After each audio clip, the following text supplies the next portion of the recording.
We need to up our game and shit. We need to do comedy butt naked, right? He blew his eye socket off and his eyeball fell out. White women keep kidnapping us. Y'all seen The Blind Side? Aren't you glad we have that disclaimer at the beginning of the episode? It's going to come in handy for this episode.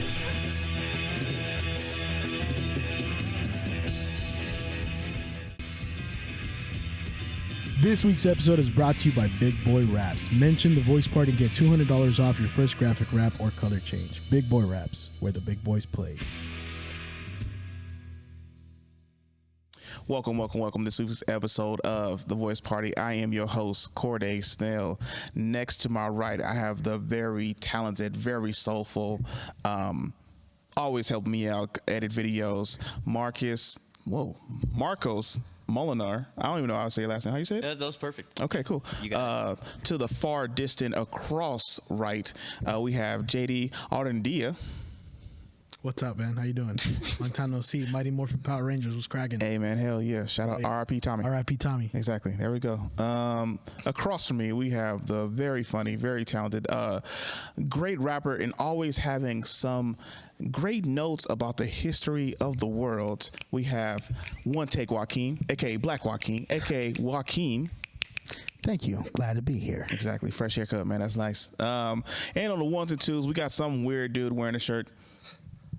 Damn. I'm down, okay? Yeah, whoa. Don't disrespect Black Sabbath like that, bro. So it was wrinkled up. That's why I couldn't see it. So I thought it was. Yeah.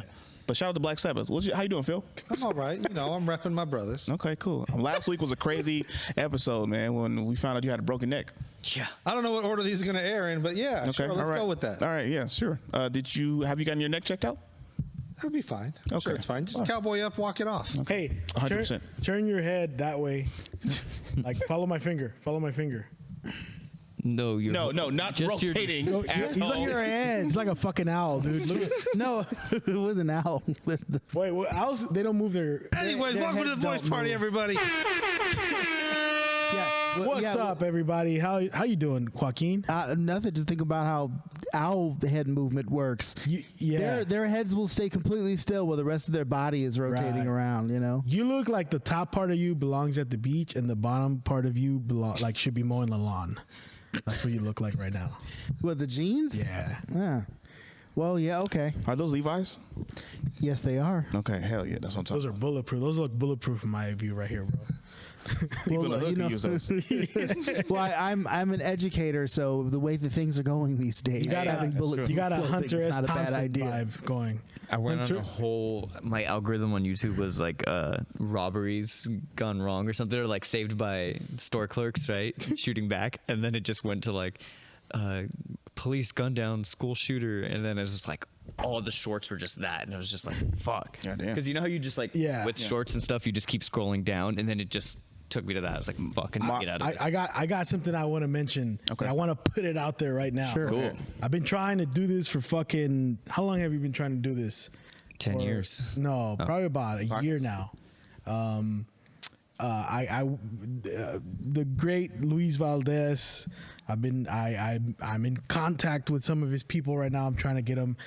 I want to go there to record with him at the legendary, Teatro Campesino, which I did more research now than I ever did because I grew up watching La Bamba. That was the only like Mexican American movie that I knew about. La la la la Bamba. Yeah. It's like part of my psyche, bro. Yeah. More than Selena. I kind of didn't really watch Selena. Yeah. You watch Selena? Well, no. Okay, so like we talk about this all the time, but like our thing was Richie. Yeah. And then I'm Richie. I'm Bob. Like, but you know what I mean? It was like the Richie, and then all the black kids would be like, "No, it's Ricky." And be like, for the Mexicans, it's Richie. You know what I mean? Yeah. So like that was our Ricky. We had Richie. Have you seen La Bamba? Long time ago. What about you? No, never. No, I don't think It's so. a great movie. It's a great movie. It'll make you cry. I've seen Selena. I cried on Selena. Okay, it's the same Shot vibe. J-Lo. Same They vibe. shot J-Lo. They shot, yeah. What's Gabe Nolasco's joke, Selena would have survived if she got shot in the ass. Bro, that's so bad. Or Saul Trevino, he was like, I know what you guys are thinking when you see me, I look like the woman who murdered Selena. Oh, it's Sal Trujillo. Yeah, Saul Trujillo. Yeah, that shit. She's gonna be free soon. Yeah, I heard You that. guys hear about died. that? Yeah. I thought No, she died. no, the No, actress no. died. So the actress that played her died, and then everyone thought, "Oh, thank God she died." Yeah. People were fucking wrong. Yeah, no. the I thought- actress died. I thought the real one Let me died. confirm that. But yeah, I was sure. I thought No. the real one died. No, the real one's about to get out. I've heard that. Yeah. That's what I heard Yeah. too. But I thought she did die. No, she did not die. Hey, she She's may like be up out for of parole. prison, but she'll never truly be free. Yeah. She's gonna die either way. Yeah, she's gonna die. So. yeah, Someone's gonna and she's kill gonna her. be hella old by the time she comes out. So it's like, Somebody's still gonna kill her. Someone might kill her. Yeah. Yeah, she died in 2012. So people thought the actress that played her in the movie died, and people thought that the actual lady died. So, and then this lady, from what I've heard, some news sources, people were like harassing her in the streets. You Yeah. killed Selena. Yeah. People are stupid. You know. Well, You know? okay. It's the thing of like. Movies are so good, Yeah, and yeah, the yeah, yeah. characters are so good that you start to believe it, right? And a little Yeah. too much. Yeah. Same thing with Richie Valens and stuff like that. Or I thought, with- yeah. What's his name? Blue Diamond Blue Diamond Phillips. Phillips. You think that's Richie I think Valens? that's like every time you say Richie Valens, I think of Blue Diamond Phillips. I don't think of the actual Richie. the real 100%. one, the real Richie Valens is like chubby. Yeah. Yeah, he looks like And someone's Blue uncle. Diamond Phillips is like this good-looking Latino, or he's Filipino, guy. but he and that's the thing plays too. a good Latino. When I found out, I don't know what it is. I think it's like the nationalist in me. When I found out that the guy that plays Bob in La Bamba was Puerto Rican, I was like, what the fuck? I thought he was Mexican, you know? And then I found out Richie wasn't Mexican. He wasn't even Latino. He's not even Latino. He's Filipino. So which one's worse? I don't know about worse. I think I was at the time I just Which felt one like, you're more upset about? at the time I just felt like I found out Santa wasn't real when I found Yeah. out Richie Valens. It was Okay, just kinda- let me ask you guys this, just to play devil's advocate. Yes. Do you feel it's cultural appropriation for a Filipino to No, pretend to be I Latino? actually liked it. Mexicans don't get mad at that shit. Yeah, and honestly, he I did a good mean, job. Spain conquered the Philippines too, so Yeah. Yeah, right. That's why you have like. Also, back then, back then they just did such a great job with it and made Latinos fall in love with it. Right. It didn't matter what they were. Yeah. They could have been white. They Yeah. did a good job. Yeah, and that's the most important. And that was the most important thing. the guy Isai Morales that plays Bob, the drunk brother. Yeah. he turned down a film with and I hear his interview about getting on La Bamba. Like he read the whole script and he teared up like at the end, you know, because how it ends. Yeah, and he had a role as I forgot what it was, but it was for what's that guy, Jurassic Park director? Steven Steven Spielberg movie. Like he had a guaranteed spot on a Spielberg movie, and then he saw the actor's name was the same last name as his, the Bob Morales and Isai Morales. So he was like, oh shit, it's a movie about Latinos, and it's not like the characters are just Latino. It's not, you know. Based around Latinos. Yeah, because all his roles, he's like thug number 2, Yeah. you know, Julio, like just Right. straight up, you know. Right. And it's like every role he had, he knew he was just gonna add spice, so he had to be like the stereotypical Latino in the film. So that's why he took it, because there was no other. And still to this day, we have what was that movie that just came out? You saw it, Blue Beetle. Yeah. Like there's more now, like, but it's still not. More Latinos in the. Yeah, it's still not like Still there underrepresented. could always be more. I mean, we got Narcos. Yeah, I mean, so you got like La Bamba, you got Blue Beetle, you got Unhealthy Comedian. That's basically it. all right. Sorry. Every time someone says that, that's my reaction. Yeah, but and that's kind of why I feel like I feel like I don't do enough of that. I don't know if you feel like that. What do you mean? Like, do you feel connected to your roots with your art? No, with my art, not so much. As far as music, you mean? Yeah. No, because Do you feel like you shy away from it? Yeah, because I don't speak Spanish well, and so ¿Por qué? because my parents didn't speak to me in Spanish. I know. You know? But he understands it. Yeah. Good job. You said por qué. I mean, I understand what that means. I know. Yeah. So do I. But then again, my last name is Loscano. Ooh. Oh, but so you didn't feel connected. I know. And then you would get bullied for not speaking enough Spanish, right? But then, as you should. Sure. Just kidding. But as a kid, you don't like that sense of humor is not there. You know what I mean? Yeah, it's you're different. more sensitive to it, especially when it's your family being like, "Yo, how come you don't know Spanish yet?" And then you come to realize later, like, "Wait, you've been in this country for 30 years. How come you don't know English yet?" You know what I mean? Yeah. But so now I use that against my uncles, and they kind of shut up. But it was one of those things where I didn't feel connected to my people. But language is kind of like separate from it too, though, because I know a lot of like old school Chicanos. But it's a huge part. Yeah, it's for a huge sure. part. If people don't accept you, and the running joke's like I'm white, right? Like it's okay. Yep. Like, but. I'm agreeing. But that's true because like the other day, you keep calling me white, and no. I'm saying like if people keep calling me white, right, and then you eventually become that. Well, now what do people hear in the Latino culture? Like when they see me, they go, "Oh, but you're whitewashed. You're not really us."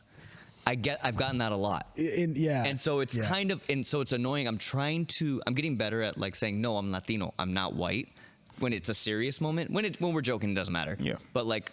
It was a big problem in my life for people calling me white all my life and not like taking me serious as a Latino, and then nobody took me serious.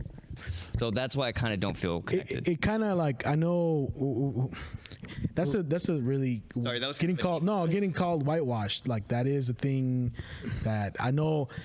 You're looking at an Oreo right here. Right. Yeah, I was thinking the same thing. And I have this girl I went to school with. She was like, "Why? Because I speak well. Like you expect black people not to speak, articulately," and it is kind of.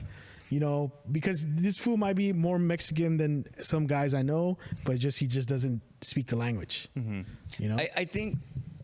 Not that there's more Mexican. I don't even know. No. Yeah, but like I know what you mean. Yeah. Like, have you ever been called whitewashed? And you too? Yes. Yeah. How do you feel? Yep. Yeah, it was embarrassing, and I was like, "What the fuck you mean?" Like, and then so you would try to overly seem more black, and I was like, "Now I just feel like you're overdoing it, and I feel like this is like really authentic." But then it was like, yeah, I spoke proper. I went to white schools growing up, mainly because the schools that was around my neighborhood or whatever wasn't excelling well. So my mom put me in a school there where I would excel, that I wouldn't get put in like certain classes, and that I had like more of a chance when it comes to college. My mom always put me in schools that helped me get to college. Like, this school will be great for you because when you go to college, like she put that in me since I was like 5 years old. When you go to college, I'm like, well, we'll see you. Like, it's like, no, when you go to college, this school will help you get there. Yeah. It was always one of those things. Even playing football, it was okay when you go to college because you're playing football, but then also with good grades too. If football doesn't work out, like this is a school that will help you. Mm-hmm. So it was always one of those backings of this will help you go speak like this. Also, the funny thing about it too, because we use the term speaking well. My dad's from Louisiana, and then he would always correct my language because later my uncle told me, he was like, they made the conscious decision when they were leaving from the South, they would leave their country accents and sometimes not pronouncing a whole word behind, leave that country language behind. So when you come to California, you can assimilate easier, and then people will actually respect you and take you seriously when you're giving your opinion and not look at you dumb because you have this country accent. They made that conscious decision. So every time, I remember I used to say ain't, my dad would be like, ain't no word and stuff like that. He was like, I can't. Like, what? He'd be like, or I ain't. Like you cannot. Don't use ain't, because ain't no word. Look it up in the dictionary. It's not in there. So they would always put that on me to make sure that speaking correctly, speaking well, grammar and things like that. So, what about you, bro? For me, are you the only guy at the D&D games? Only black guy? Yes. Now, when it comes to my students, no, I'm not the only African American person there. However, However, I will admit that this year, last couple of years, the majority have been girls, joining D&D. For my adult friends, I am the only black guy playing D&D with my grown up, gaming friends. But like, I feel like once you're out of the high school environment, who cares if they call it? You know what I mean? For sure. But during the high school years, I had some conflict about like the notion that I was an Oreo. My first reaction to it was, I feel so bad for you because you convinced yourself that being educated about anything is somehow synonymous with being white, and that's not true. I'm being myself. I actually felt more bad for the person accusing me of not being black enough than anything else, because you're setting yourself up for failure that way by eliminating yourself from like outside experiences. That said, it wasn't until I got a little bit older. I also started to code switch, you know, to kind of fit in more, right? So like the way I'm talking now, I started to like try to sound more quote unquote ghetto, as it were. I feel you. You know, like I started cussing more. Yeah, I started cussing more and all that sort of stuff just to kind of like fit in with everyone else. And then like later on as an adult, I started to have like a young adult, started to ask these questions like, you know, what does it mean to be culturally black? Am I indeed African American enough? Like, am I in touch with my roots enough? I mean, is growing up in Arkansas, Monticello enough for me to say, yes, I'm Southern black. That's who I am. Like, you know, and now that I'm in my 30s, I'm just kind of like, I'm just enjoying being myself. It's no big deal. Everybody is in a different place on this journey of self-discovery, and people are gonna call you things because they're in a different place of self-discovery, and that's okay. On that note, have you ever been called Whitewashville? Well, I do identify as black. You know, now you can just identify as whatever you want. So no, you can't. No, you can't. No, you can't. Get that shit down. I'm glad you guys agree with me. Nobody agrees. You walked right into it. You walked right into it. Oh, fuck, we got that's a reverse Uno card, bro. That's the clip. That's the clip. I don't That's the clip. That's the clip. Right? You know what? That's the clip. I asked It's like you. the RKO. It just came out of nowhere. Yeah. I asked that because I kind of felt at first when I first started stand up, like I didn't want to just do George Lopez Style. on stage. Yeah, because I did kind of. I used to talk like that. I used to say "cuz" hella, you know. Yeah. You know, like say hella ghetto, like in shit after every fucking, you know. Sentence. I remember that I used to say. Yeah, shit. yeah. Like, So well, I used saying to ain't kind of shit. sounded hella Richmond, you know. Yeah. And I realized when I did comedy outside of, you know, Richmond, Berkeley, Oakland, that I need to be able to sound just like, you know, kind of like Jamar Welch told us that when you go to acting class, they take away all your fucking personalized accent. If you're gonna become any They kind strip of, you down. They strip you down to just speaking normal, and I did that because I didn't want to sound like "Orale Holmes," you know, after every punchline. Not that I'm shying away from anything, you know. I just don't want to. I made a conscious effort to not be that for fucking years. I think that adds on to what we were talking about in the car the other day, that it helps with your comedy because you're such a, I think JD's comedy is very okay and available. No, sorry, I didn't mean it like that. I meant like it's okay very it's okay at best. No, but it's not full. He'll have some like, you know, nasty jokes and stuff, whatever, but like it's not vulgar enough in plain sight that if I had a 14-year-old kid, I would be like, I'm okay with you being a fan of JD's comedy. Because the other day there was a kid there. You saw that at the Hennessy Horchata show? I don't know if you noticed. I don't think so. No, okay. Well, that's what this came up. Yeah, that's why this came up. And I was like, so he has that kind of comedy that I can see going out and being like a kind of Gabriel Iglesias thing where it's not the Mexican part of him. It's the family aspect that like, I wouldn't mind letting my 14-year-old watch all his specials. You know what I mean? Yeah. Versus like someone who cusses nonstop and only talks about dicks and vaginas. I'm gonna be like, hey, wait here. I don't need to be hearing that in my house. No, I don't. No, I'm not talking. I'm not saying. No. I raised my hand. Okay. I was joking.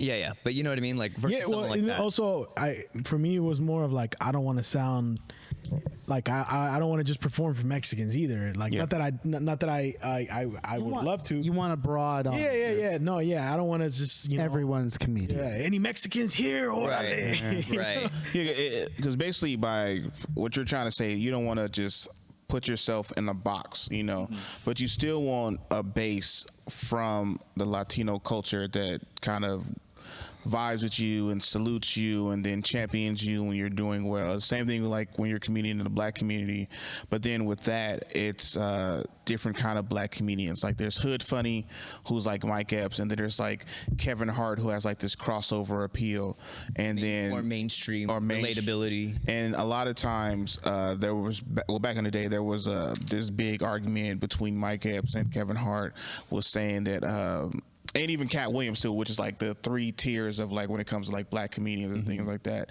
Like Cat Williams was super successful and Kevin Hart was super successful, but Kevin Hart and Mike Epps used to always get into it because he'd be like, oh, I never wore a dress or I never did this kind of a stuff, basically saying the only reason why Kevin Hart is big like this because he kind of succumbed to what the white man did. And really that's not at all. He really actually went to the Just for Laughs Festival in Montreal and did amazing there and then had like all this kind of stuff. Then he was doing a bunch of other things too. So he was slowly building and slowly getting back to that level. Because the funny thing about Kevin Hart was supposed to be bigger a long time ago. The movie Soul Plane was supposed to be his big break into stardom, but that movie did terrible. And over the years, I thought you meant like, but then he stopped growing at some point. No, he had to. He literally like that movie was supposed to be like, oh, here's the new star, Kevin Hart, and then because of that, it did terrible. He had to build. He fell all the way down to the bottom of the mountain and had to build himself back up to get to where he is now. And now he's this huge conglomerate kind of a person, and then the other people like Mike Epps is like fun, like was huge in like Next Friday After Next, stuff like that. Right. And Cat Williams had like this big thing and stuff like that. Like I remember people were saying like if Cat Williams never went crazy, Kevin Hart wouldn't have been big. But I'm like, if that's the case, if Dave Chappelle never quit his show, Cat Williams wouldn't be big at the same time, you know? So it's like all these different kind of aspects. That's a really good point. You know, the one thing I will say to that, and kind of to JD's point, was with my music too, I kind of didn't want to do Spanish music because I didn't want to be a Spanish artist, you know, even though you want to be boxed in. I didn't want to be boxed in, kind of like you guys were saying. So I think Richie Valens. I think that was a good point. Yeah, I think that was that for me. Yeah, I was gonna ask you about that. I was like, did you ever want to like do, or you start seeing reggaeton took off? Did you ever want to like not box yourself in, but you ever want to try like reggaeton to kind of do it, but was the fact that you don't know much Spanish like kind of like, I don't know, I don't want to sound weird doing this? I'm always down to sing Spanish. Like I don't mind doing covers, and I like to write some pop music here and there when it comes to Spanish music, but because I can't speak Spanish, it's hard for me to write Spanish music. But I don't know, like, was that ever interesting to you as far as like being a rapper, like dipping into different styles of music and adding rap on top of that? Yeah, I'm always, well, I mean, to be honest, like a huge element of hip hop there is sampling. Yeah. So you're always thinking about different sounds that you can incorporate into your music that way. And yeah, to me, sky's the limit. Give me Japanese city pop. Give me, that's cool. Give me some reggaeton flavor with the production for a song or two. Give me something that sounds like mambo. You know what I mean? Like it's like the world is the world of music is like a buffet, you know, and there's all these different things you can kind of pick and choose from and play around with. So yeah, definitely. You don't want to be locked into a genre, or you don't want to be locked into one sound. Like, because I am, I'm a genreist. I'm a rapper, but like, you don't ever want to be stuck in one sound if you don't have to be, Yeah, definitely. It's very funny. Like we were talking earlier about like how like being a nerd and stuff like that. And now like you're a rapper and you sampling from like all these different other type of things. Like looking back on it now, like you've been called nerd or like whitewash. We both been called that kind of stuff. Are you upset that nerd culture is a thing now? Like, no. Where was this when I was growing up? Well, I'll be honest with you. The whole like anime culture, the whole superhero culture, like the seeds were planted going all the way back to like Star Trek. Like, well, I wasn't gonna go that far back, but I was gonna say like as far as it being mainstream, every kid in the States is watching Saturday morning cartoons. Yeah. And a huge part of Saturday morning cartoons were superhero fare. And then you get a little later on with like the Fox Kids stuff going into like the Fox Box era. Anime started to really pop outside of just cable. You know what I mean? Like, because I mean, Cartoon Network always kind of had their hand on the pulse for Japanese anime and stuff, but it just get bigger and bigger and bigger. So by the time you get to like the millennials early adult stages, early 20s, and cosplay becomes huge and the Marvel movies are doing their thing, it's more of a, well, it's about time. You know what I mean? Like, I'm not even mad. I'm like, I'm just glad it's here. I'm glad more people can appreciate this very awesome thing there are these things that I've loved. And Kanye West kind of made that nerd stuff cool too. Oh, for rap, at yes. one point, yeah, for rap, He made it mainstream. I would say like, Lupe Fiasco too, maybe. I love Lupe. Backpack rapper. Yeah. MF Doom. MF Doom. Speaking of Cartoon Network, like my guy, like the whole Odd Future group too, kind of, right? Like they're geeking out over lyrics. The idea of being excited about anything is kind of nerdy, and I think that whole vulnerability of really being into something and sharing geeking out, like that being normal. Yeah. I think there's people who have built their YouTube careers off of exploring the content of a genre or a particular like IP or story they just love. It's like there's a handful of YouTubers who made their money off of analyzing like the Arrowverse TV shows, for example. That's all you go back for the last like 8+ years, and that's all that is on their channel, is that they're analyzing this episode and that episode. They're talking about what that writer said. 15-20 years ago, that would have been unheard of. But you consider geeking out like basically it could be over anything? Yeah. Is that what you're saying? Yeah. Because there's would you call Anthony Bourdain a food geek? Yes. Yeah, why not? Absolutely. No, because I think geek, it kind of means a different thing. It used to mean like something negative. Used to, yeah. But now we're just like, love what you love. Yeah. And like, I'm a proud geek. I've been, I'm a geek in my raps. I'm also a geek in my content creation. Wrestling geek. I used to, backyard wrestle. A horror geek, writer for Frosted Mini Fears, making content for YouTube, acting, all that kind of stuff. But these are all stuff that I grew up just like going all the way back. We're film geeks together. To read, yes, we're film geeks together. Going all the way back to like reading R.L. Stein in 3rd and 4th grade, Goosebumps, and then later reading like Stephen King. And just, I'm a proud geek. What can I say? Yeah, I think, and I'm glad everybody else is here with me. Yeah, I think you can geek out about anything. I think the definition of what we think of what geek used to be is like a square out Someone here. who's socially inept. You know what I mean? Like you'd be considered a square now. Victim, kind of like a victim style, like not victim, but like Not victim. not victim. No, shut the fuck up. I'm talking about Shut up, dude. about like geeks were known as like kids that would get picked on, like Bullied. bullied. Yeah. Sure. Yeah, the nerd style, but like the whole thing of like being a nerd for something is actually kind of cool now. It's because you have your own hobbies, you have something that you're really down You're for. obsessed. And because of this, I think this comes back to social media now. Is like people are more willing to admit what they're geeking out about. So like there's a specific when it comes to music, right? You can say.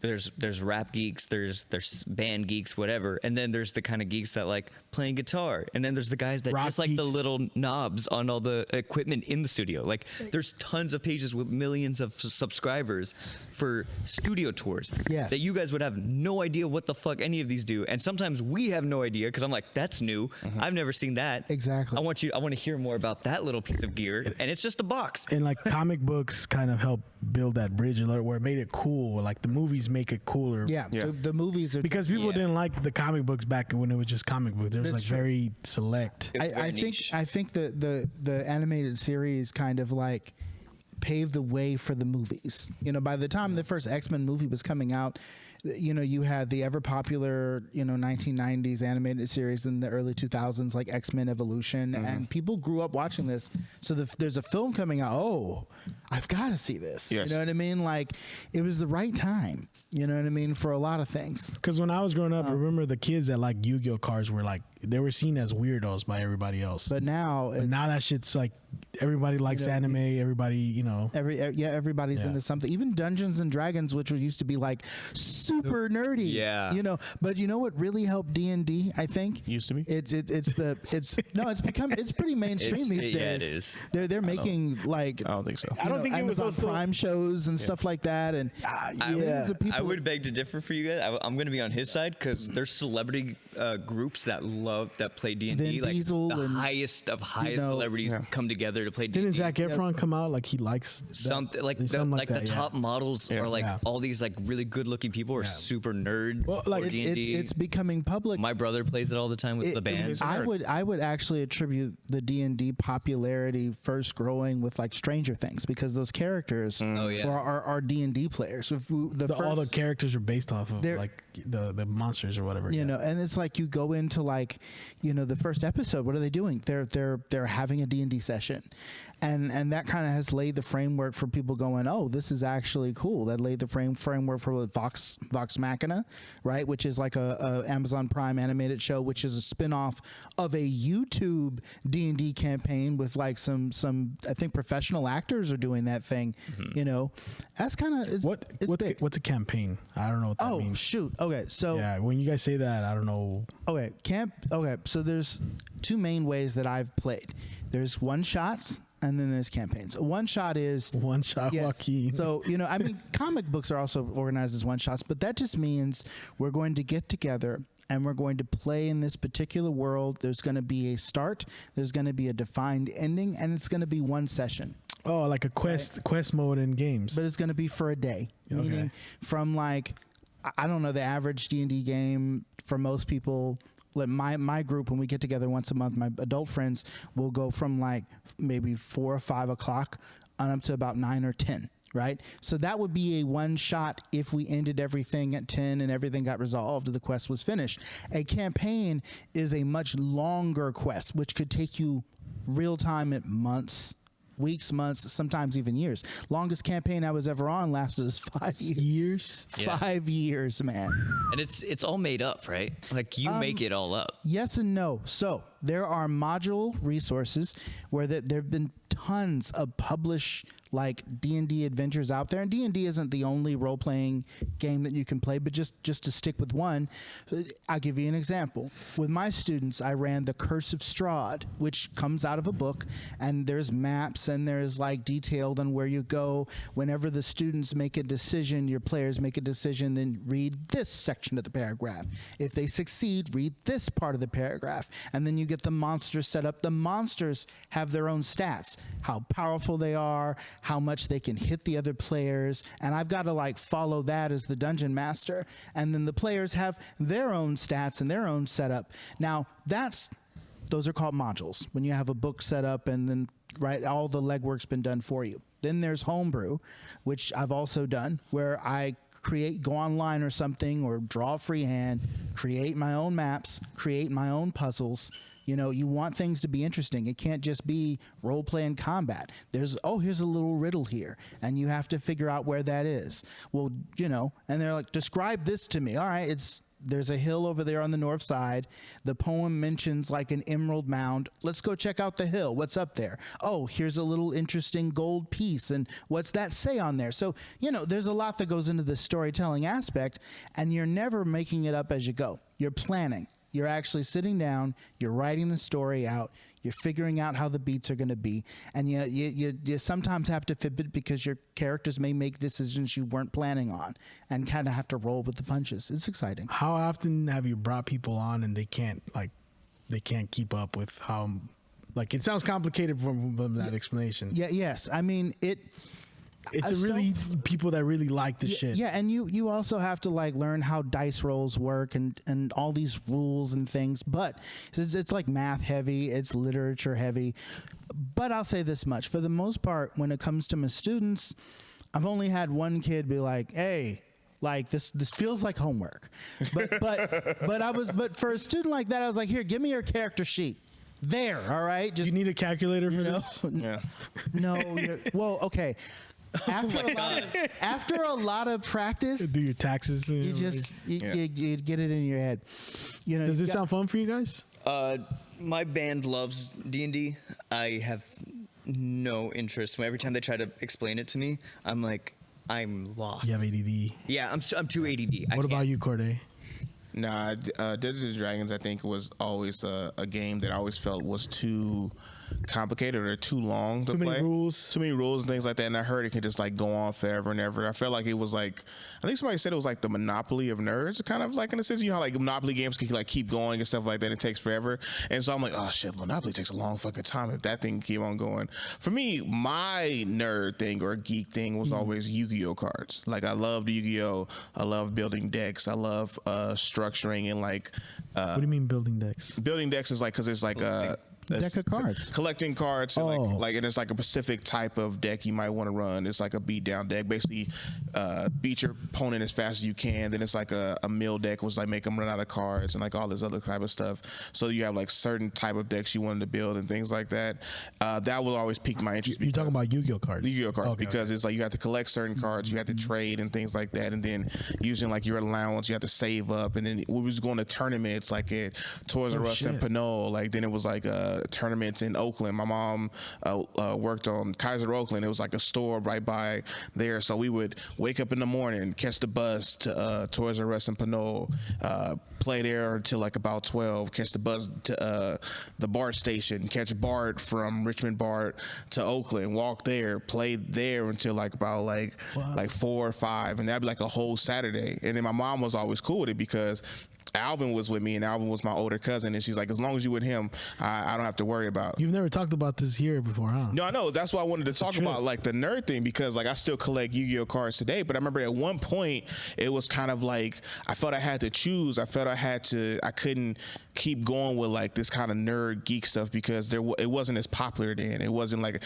it seemed like something like I had to evolve from or grow from, because like this is like a world that I was honestly kind of embarrassed about, but I love doing it because it's like you never would see like these like supermodels there or like hot girls. It was just like a bunch of like dudes there who like you wouldn't really hang out with them like at school and things Maybe like that. a little weird. It was like they're kind of a little weird and stuff. So like, and then you build strategies and all this kind of stuff. So it was like this dope aspect of my life that helped me get out the house and be gone all day, be hanging out with my friends. But then it was like something I was like, I never want to be seen with this. Or like if I ran into one of the homies like at the mall or something, like, oh, Corday, what's up, man? I'm like, oh, hey, dude. Like, you know him? Like, oh yeah, we play Yu-Gi-Oh together. Like, you play Yu-Gi-Oh? I'm like, oh no, I used to. And then so yeah, and then for me, what I was saying, I just collect them. I was like, this would be like a dope collector. It was like, why you collect them? That's weird. I was like, well, some of these are worth more than baseball cards, and I would like attribute it to sports because I was playing sports. So you had to flip a way to kind of like, well, this card right here, you see this card right here, this is worth $150.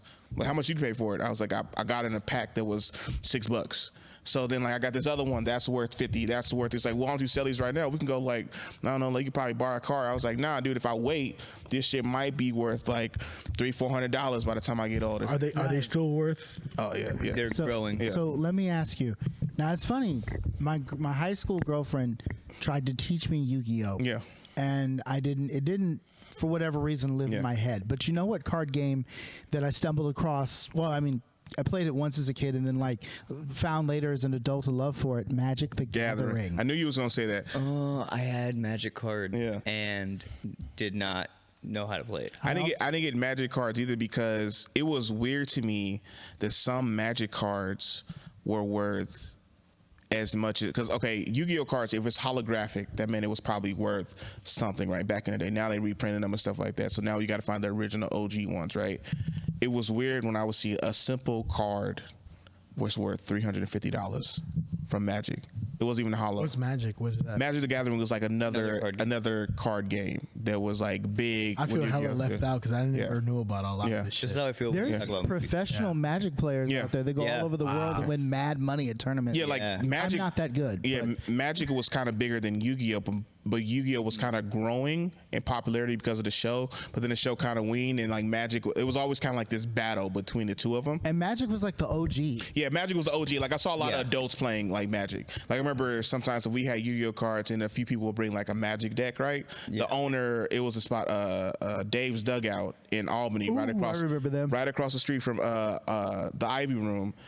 I used to like catch the bus down there to figure out the new box set or something like that. Buy some right there. Talking about these? Yeah, talking about those. Oh yeah. shit! The owner, if it was a slow day, he would play with you guys. Well, yeah, like I didn't have cards, but one of my homies, he would play my homie. He was like, "Oh, you got your deck?" Like he just like bring it out and kind of play, or then it was like 4 like old dudes who collect baseball cards. He's like, "Oh, I also got into this other game that my son taught me," and then it actually was like it was weird because it was it was weird how to play because you'd be like, if it was like this, all right, you might be like about to attack or something like that. You switch it to this other one, and like you'll fuck up the field. So it was kind of more strategy. I didn't get it. I wanted to learn it, but I was like, I don't know what card is like nice. And I think I bought a pack of cards, and then I gave my homie one of these cards, and he was just like, I'm gonna get this back to you. I was like, why? He's like, that's worth $50. I was like, this is worth $50? He's like, yeah. And then I just sold it and bought more Yu-Gi-Oh cards. He's like, I would have kept it if I knew you was gonna do that. I was like, dude, you told me I bought this. Like I just drew lucky, and so yeah. If you ever want to learn how to play Magic, I'd be glad. There used to be in the Mexican news. I don't know if you ever watched. Like they always put out these crazy stories. Like the Dungeons and Dragons, like it's similar to the Ouija board. So like a lot of people did like that's scary. The 80s. You know how we talk about like they're hella exactly. Yeah, I mean, played those. You would have played. I'm looking at these Magic cards. You would have played that 100 years ago. You're getting burned. Question though. Is it fair to say though that because I'm with you that Magic was pretty high up there in popularity, even though it didn't really have a show or That's anything crazy. for I've kids? never even heard of them. Yeah. Is it fair to say that it was actually bigger, almost the same with Pokemon? Because I think Pokemon had that's its fair. rise and fall, and then now it's like again on its rise right now. But I they're think still that's worth hard hella, to no? say because I think Magic was always a thing for like older teens. Yeah. Yes. And like Pokemon was a thing that was like from 10 years old up. Yeah. Right. You know, so I think that probably Pokemon at one point definitely eclipsed the popularity of Magic, but Magic as a card game has outlasted everything. Everything, yeah. Okay, it was Really? kind of fair to say that I remember Magic kind of being like I had Pokemon and Yu-Gi-Oh! That's what I used to play. And then you would see like the older kids and be like, when you get to our age, which is like 2 years older, you're gonna learn Magic. You know what I mean? You're gonna realize why this game is better than what you're doing now. So somebody said that exact same shit to me, and I was like, "Yo, what grade are you?" And he was like, "Oh, we're juniors." I was like, "Dude, I'm a freshman. Like, it's not." I was like, "You can teach me now." He's like, "Nah. When you're done with your Yu-Gi-Oh, you'll come over here." they're like, when your bedtime's not 9 o'clock anymore, you'll understand that Magic is so much better. Somebody said that, dude. Somebody said when he's like, "Oh, I gotta go because I got a bedtime." He was like, yeah, when you get to Magic, you don't have a bedtime. I was like, are you fucking serious, dude? The gatekeeping is real. It literally said that shit. Did you guys collect Pogs? No, I didn't. I don't know what that is. But I remember them. The little, God damn, I not feel those old that you Pogs. don't Okay. Not I was those like, Pogs. I got excited. I was like, fat ass white girl. What is that? You never did? Nope. What about you?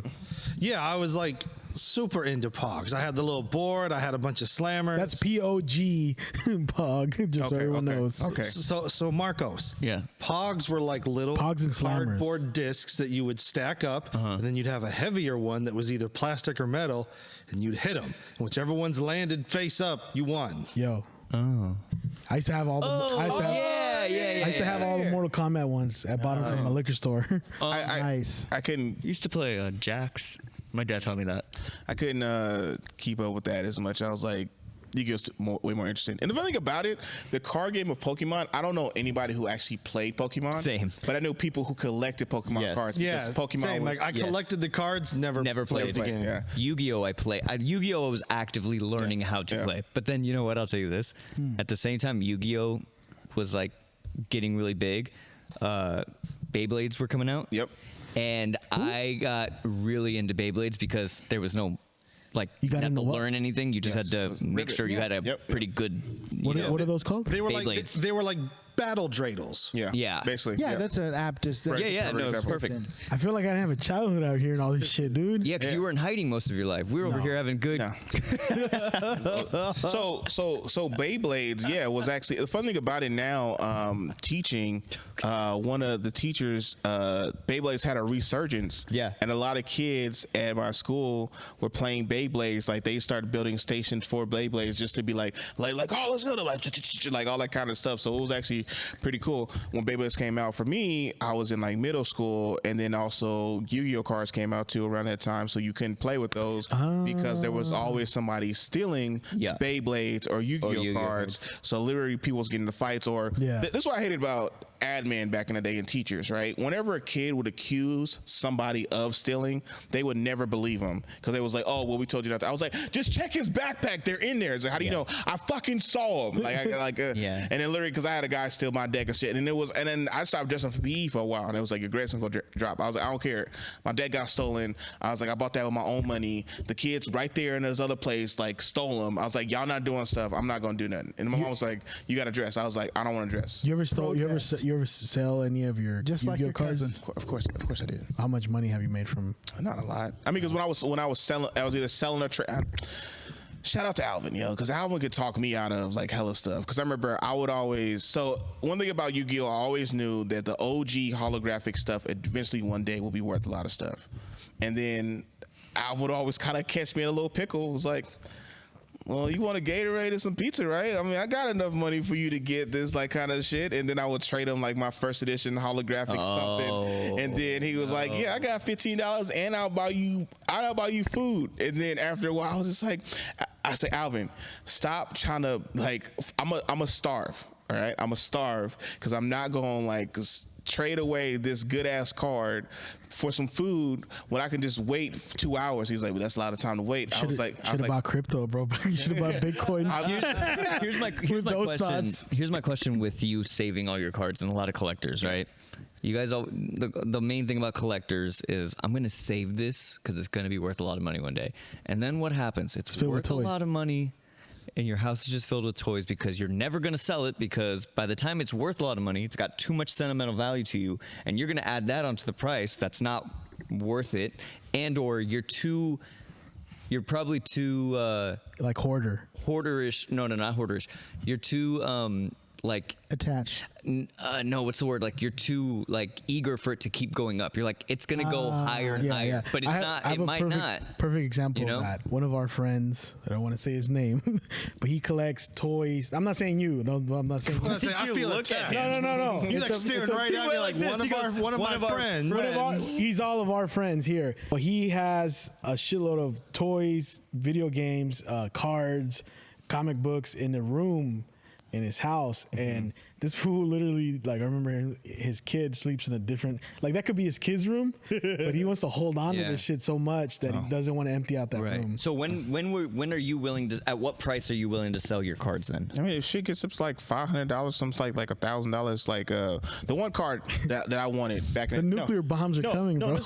Okay, so also you think I have a lot? I remember I tried to collect like toys and stuff, like keep them like all in mint condition. I was like, fuck it, I love toys. I was like, Yu-Gi-Oh cards is the thing I will save. All right, this is the thing I will save. Like I have like a big collection or whatever, but it's like it's not like taking over. Like I always wanted, because also you trade them and stuff like that, you kind of get rid. So yeah, I always knew that. Plus, when I was initially saving up, like I didn't have a bunch of money. Like my collection has grown once I became an adult because I have money. Adult money. So you be like, oh yeah, I'm gonna just buy, but like, right? You're unchecked with power. Right? Unchecked with power. So yeah, so now it's kind of just like I buy specific stuff that I wish I had back in the day because I know I can afford it. But I would say the one card I wish I would have had from way back in the day that I always knew there was going to be a lot, because at the time it was a lot, was a first edition Charizard from the base set. Yeah. 'Cause back in the day, my cousin his dad bought him a first edition Charizard. That thing was $100. And this was like 98. So that's like probably 500. I'm looking at one right now from 1999, first edition. How much? Take a guess. Make some bids. Take a guess. At one point, it was 10,000. Might be 300 at this point. I'm gonna go. I'm gonna go 535. The first three that come up. The first one on eBay, 29,500. Holy shit! The second one is 8,000. First edition also, and then the third one is 750. And then there's more. There's like.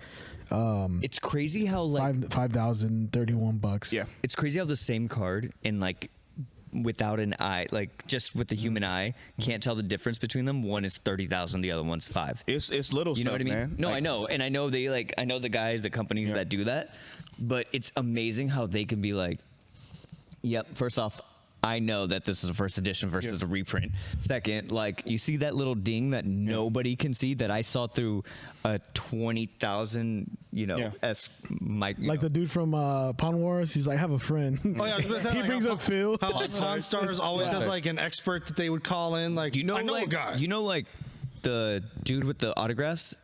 They like had to fire him for a little bit, and then they brought him back because he went to, I don't know if he went to jail, but he got his license stripped away because he was authenticating things that were fake. Oh yeah, so much from Pawn Stars. Fuck yeah, dude. Yeah, and they were because it was like honestly, Jesus. I thought we used to think about that. We used to question watching the show all the time, being like, how the fuck can you really? Yeah, how do you tell? know? Yeah. So like, there's no way with his little pocket. I think there's no way that you could be like, I know that's John Lennon's signature. You weren't even alive when John Lennon was alive. That makes no sense. If you can look up, compared it to other signatures and verified things, he had to have seen it. Yeah, that's but you have to take. Okay, there's no way you could look it up and replicate it too. I know it's hard to forge someone else's signature. There's people who can do it. Though. People can do it, and the other thing too is like, I'm so inconsistent with mine. You know what I mean? Yeah. How are you gonna say that like I do mine Bo Jackson's and Michael Jackson and the Beatles? How are you gonna say that one day like these dudes weren't just sloppy, drunk, and high and signing a bunch of autographs that nobody knows about, and then the guy's like, nope, that's fake because John would never be high signing autographs. I saw this thing. Loop his L's that way. Yeah. So I saw this thing. Back before the world turned on him, Will Smith was talking about how every 10 years he would change up his signature. No, exactly. So when signed stuff comes up, he knows what decade it's from. Yep. He had an 80 signature, he had a 90 signature, and he had a 2000 signature. I know exactly what you're talking about. Then his most recent, he just does this to the paper. That's hey, real quick though, about toys, because you collect toys. I don't know if you want to make that public. Oh, I collect action figures. I don't collect entire episode. Action figures, not toys. It is a difference. We've done a whole episode on his action figures. But like, I don't collect them because I'm like, oh, this is gonna be worth money someday. I collect the stuff that I like. Yeah. And I like when like. Yeah, having a Wolverine action figure is cool, but it's even cooler when you put them next to a Cyclops and a Jean Grey and a Professor Xavier. How many do you have? A lot. I saw the boxes you showed me you showed me a picture of. I've been to his apartment. You've seen them? Yeah. It's a lot, and I have more in kids storage. Could be playing with those, fuck that. They're gonna scratch the paint.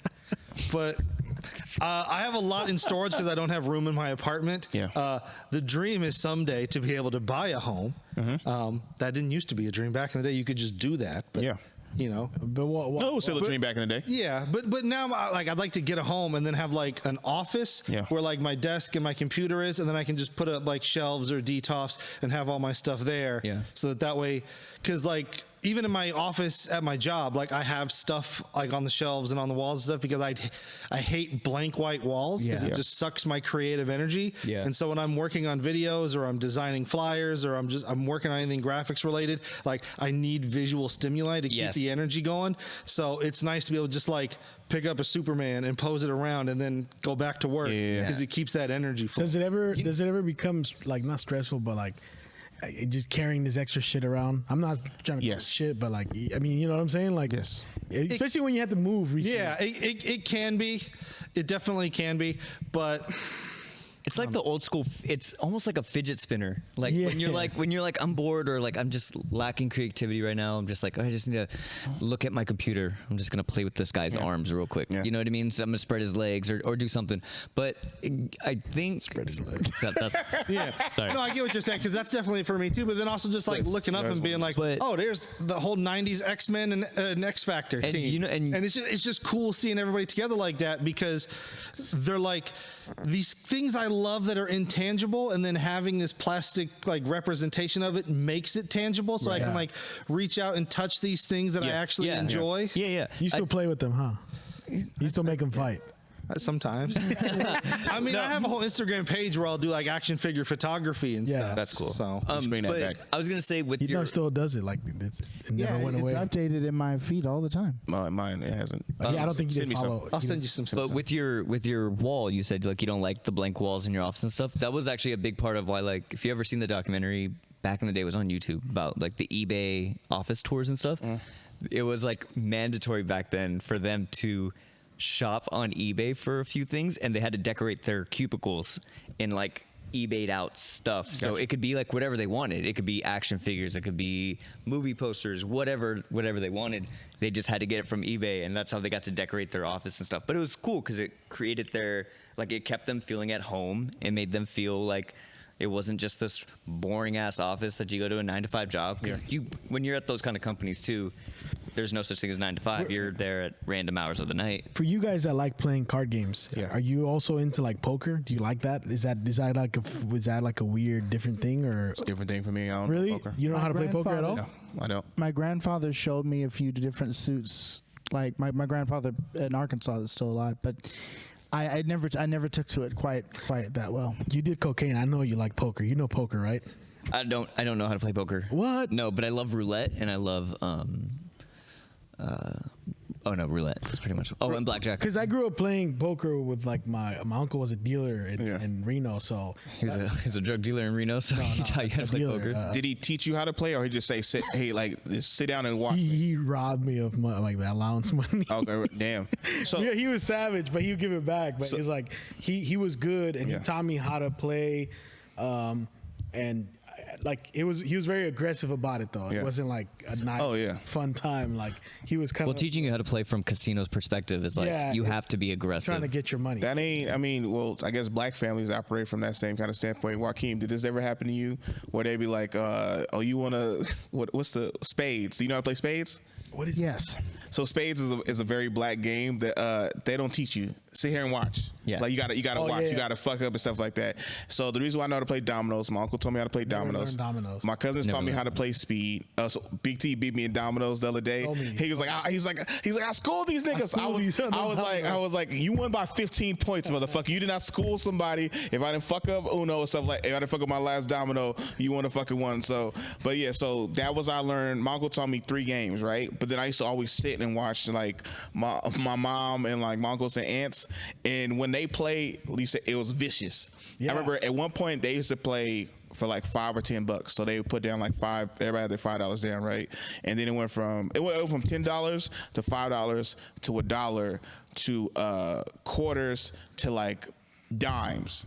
Because somebody in the game always would be like, oh, I got you, I'll go to my car or something like that. And somebody would be losing and stuff. And then they wouldn't bring out their $10 bill, or they would say, I'll pay you next time, I'll pay you next game and stuff. And they would get mad because they was like, you always do this. We always come to this family event and you never have your money and stuff. They was like, so now we just play for dimes. And I was like, ooh. Who carries around dimes anymore though? But everybody has. My mom. You do when we play loteria. We play loteria still. You ever play loteria? Yeah, you don't play with dimes. Well, but we did. Well, like women always carry like coin change in their purse. So like they always give grandma a dollar, and so they like yeah. So it's cash like you out. So that's why it's like it's just a dime and stuff like. Got you. And so that makes sense. Yeah. So that's why, because it was like they would just be like, oh, I got like $1, or I got like 8 dimes. Here we just play for dimes real quick. So it's not gonna matter that much. But so anybody ever play mahjong? No, but I love watching people play it. What is that? Mahjong is a Chinese game. There are various tiles, and your goal, depending on what round you're in, is to essentially assemble the right combination of tiles and set them in front of you. Mm-hmm. It's similar to poker in that you're building these suits together, but like the rules are a little bit more complicated. I play it once a year with my board gaming group. Chinese New Year usually when that hits. So it's almost it's set up kind of like it's the green and white blocks. You ever seen those? It's basically, it looks like Scrabble. Like you just have the blocks in front of you, and then like you'll kind of throw out the ones you don't want. Some people will grab them. You know what I mean? Like old Chinese dudes in San Francisco will play that in the streets, right? Sure, yeah. What about Mancala? You remember Mancala? I remember Mancala. Mancala was funny as fuck. Never played. I feel like a lot of the stuff. I never watched Dragon Ball Z. I don't know much about Dragon Ball Z. Sorry for you. I didn't either. Yeah. Well, you don't watch a lot of shit. And then the other day, this fool, we ran into some of his friends and they were playing Uno, and I've never played Uno. What? That was surprising to me. Yeah. They were like, "You want to play Uno?" And he was like, "How do you play?" I was like, "What? Everyone knows how to play Uno." Like I could change the starter of your car, but I don't know. You know how to play Connect 4? Most people know how to play Uno. Yeah. Okay. I play Connect 4. I played chess growing up because my brother I was can't really play into chess. chess. I love chess. I'm not good, but I know how to move every piece. Same. And I'll get got easy. yeah. But checkers, That's me in checkers. is my shit. Yeah. Checkers. Suck at checkers. Poker, I could play. I don't like it too much. Yeah. But yeah, like as far as games go, like I've never geeked out over a game. Even video games, man. I feel always like I never really. I think I have some sort of ADHD for games. Same. That I can never really like Focus. Or you don't stick with something too I don't long. stick with it too long. Yeah, you same. know. I don't know what it is, man. Like I geek out over cooking. You've seen how I geek out over. Oh yes, you're Yeah. very passionate about that. Yeah, We started a business at one point. I don't want to talk about that. No, I'm just- You want to talk about your I don't failed want to talk about my business? fail. I'm a failed. That's what like. A friend asked me like, "You did you always want to do comedy?" No, I actually wanted to have a food business. I just I shit. failed at it. Yeah. It's expensive. I think you remember like there was a page. I think I invited you to a page of when I was selling food, and you were like, "What? You sell food?" Because I was selling barbecue. No, I think it was so. a long You can time always ago. try again. I mean, I don't. Yeah, it's a lot, man. It's, Wait till you're famous with comedy and then open up a restaurant. like John Very true. Favreau. John Favreau's hella like cooking after he made that movie. I don't know if you saw. He's hella into smoking meats again. Okay. I take your word for it. Oh, I thought you knew about John Favreau based on what you Like talked I've about seen earlier. Iron Man, Cowboys versus Aliens, but That's like I his don't movie? follow the I man's keep career. forgetting that he made that. That movie was so Cowboys trash. versus Aliens. Oh, it was I whack as fuck. I Oh. didn't want to see it because it looked so. Movie reviews. We haven't done this in a while. Movie reviews. You guys just we've all kind of watched a lot of new movies recently. Yep. Let's start with Barbie. How was that? Barbie was phenomenal. So good. You saw it too? Barbie, let's go party. Yeah. Barbie was- Dude, it was, you know You saw what? it too, Joaquin? I did the Barbenheimer weekend, man. Oh shit! Like, so, like, the you day watched Oppenheimer before- with us. And Yeah, Okay. Dude, you know what Barbie was like? Barbie was one of those things where I thought it was going to be trash, but Same. me and Corday went anyways, just to like see what the hype was about. It like already made $1 billion. We're like, okay, let's just go. Let's make some content around it. And Made $1 billion. yeah. $1 billion. Made $1 billion. like within the first like month or something Yep. that it was out. Great time. You Drop. hella people wearing pink when we went Oppenheimer. Yeah. But when we saw it, it was like it wasn't as cheesy as we thought it was gonna be. Yeah. It was set up so cheesy. It was Yeah. set up for failure for adults. Yep. And it It- totally exceeded my You know why? expectations. Because Greta Gerwig is fucking smart. That's why. It was good. I had seen her Did I previous tell you work. guys about when I took my daughter to see that movie? No. So me and the wife took the kiddo to go see Barbie, and that film destroyed her. Like she was just crying her eyes out, bawling in the car the whole way home. Why? She was just like, Barbie said I could be anything. And you know, for a 12-year-old girl, Yep. that's a powerful message because you powerful. don't have anybody telling you that. Right. Yeah. Well, I mean, maybe you should tell your daughter that more often. I mean, but- I was just like, you can. I mean, probably not president, but almost anything. Yeah. Hear this asshole here. Nah, the Barbie was dope. Like I remember, I at one point I thought I was annoying Marcos at how much I laughed at that shit. Like Ryan Gosling. Oh no, he was. Yeah. Don't get me wrong. Because- There's 3 of us in the theater, and he kept going. Well, what did Enoch say? The little squirrel left. Yeah. Because like I just kept laughing because I went in fully expecting this shit was gonna be trash. I'm not gonna like it. And then funny. I'm laughing at hella shit like Ryan Gosling. He was like, I could do this because I'm a man. Like, you know, he was like, it's like, hey, so you should hire me. He was like, why? Because I'm a man. He was like, okay, we're men too, but you need a master's in like engineering stuff like that. And then he said something to a woman. He was like, we'll see. I'll come back tomorrow and really talk to the man boss and stuff. But then You're the one not doing patriarchy well. exactly. Yeah. You're not doing patriarchy well. Oh no, we are. We're just better at hiding. Yeah. We're so much better at hiding. Also, the one thing I hated about it was the fact that like Barbie said you could be anything. You could be anything. There's like all these different type of Barbies and stuff like that. There's like Malibu Barbie. There's this Barbie. There's like plus size Barbie, world Barbie, stuff like that. Midge was discontinued. Yeah. But then I was just like, why is there no plus size Ken? That was like the only thing I was like, it was like all the Kens were just in great, amazing shape. And I was Because like, it's always been Barbie and Ken. It's never been just Ken. Never just been Ken. so what, dude? So what? Remember, we don't care if Ken isn't there. Yeah. We don't care. Next one. Did you guys see Blue Beetle? Yes. Are you the only one? I Oh, saw, I saw Blue it Beetle. too. You saw it too? I tried to get you to see it and you didn't want to. I did want to. I just was busy. Felipe Esparza was amazing for like the 0.5 second he was in the film. He was amazing. It was funny as shit. Yeah. And it You saw it? Yes. No, you saw it? Yeah. Oh, you did? Oh, fuck. I'm the only one that didn't see it. Yeah, it's probably one of the most Mexican movies I've ever seen. That's cool. I'll definitely. That means you haven't seen La Bamba yet. I have seen La Bamba. He's seen La Bamba. But the lead was a Filipino in that. That's true. It's probably the most modern. The lead isn't Mexican, and he's not Mexican either, just so you know. What? That's nice. Who's keeping score? And Blue Beetle? You are. He's like half stuff. Do you want less movies or more movies, JD? I love like the family dynamic in that film. Yeah. I thought that was so super dope. I love the joke about the grandmother having like some sort of rebellious Yep. past. Like she's been a colonel in like a revolution or some shit. It's that She was super quiet to the end, and then all of a sudden she got this cannon, and she's like, "Oh yeah!" So it's like all these memories. I'll say this from like an analytical point of view. It didn't do very much new. Like a lot of the grounded treaded we've seen before. The whole superhero suit that the hero has to learn how to use, we've seen that before. The super villain who has the same exact powers of the superhero, we've seen that before. So it's done a lot of the same tropes that we've seen for decades, but just added Chicano. but Mexican to the end. But what about the family? I thought the family was great. The family aspect was unique. The family was great. More comedy, I'm assuming. The uncle. I mean, but George we had the Lopez stuck out. Shazam-ly. Oh right. Okay. Shazam. Yeah, I mean, but it was still dope though. Like, okay, especially DC is on a very low bar for most movies and stuff. So to watch this movie, I liked it a lot because it wasn't trash, and then there was a lot of community. It was a lot of humor to it. George Lopez was fucking amazing. He didn't believe nothing that anything. He was like, don't do that because that's the government. The government's watching. That's what occurring to the government. That's part of the government too. He's like, don't answer that. Who's the government? Like all this other kind of stuff. And it was like, So the comedy was on point. Comedy was on fucking point. And then it was like a lot of family aspects to it. And then they'll talk about what did you call it? The Shazam-ly? The Shazam-ly. That was a good ass movie too. Both of them. I did like. I like Shazam. I like both Shazams. Yeah. So, Hey, something I watched recently that it's not new, but it's new to me because I just watched it that I hella liked was Renfield. Have you seen Renfield? Yeah. Oh yes. I saw Renfield. That's an What'd you think of excellent it? take on like the Dracula story. A toxic relationship. Yes. Yeah. Have you seen with it? Nicolas Cage? No, I have not As seen Dracula? it. I have not seen Amazing, it. bro. Really? Okay. And Nicholas Hoult as Renfield. Yeah.